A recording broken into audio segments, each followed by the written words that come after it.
हम कौन से देश के वासी हैं? हम कौन से देश के वासी हैं जहां घाव लगा के लोग सभी ऐसे सूफी बन जाते हैं कि जैसे सच्चा कोई नहीं इनके जैसा।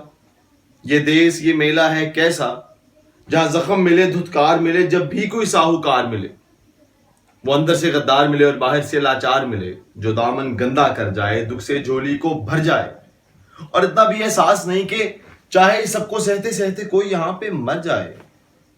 ये धरती ऐसी धरती है जहां जिंदा लाशें रहती हैं और अंधी बहरी गूंगी बन के दर्द हजारों सहती हैं।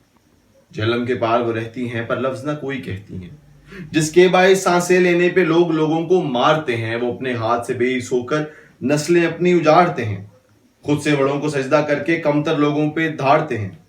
वो जो किसी की चीज पर नजरें अपनी गंदी डालते हैं, वो इस जोम में रहते हैं कि वो बलाएं टालते हैं, जबकि उनको मालूम नहीं कि उनके पीछे हमसे जो बैठे हैं वो ये सब देख रहे हैं, उनकी नजर को भांप रहे हैं, उनके अंदर झांक रहे हैं।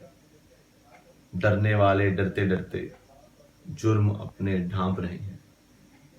डरने वाले डरते डरते जुर्म अपने ढांप रहे हैं।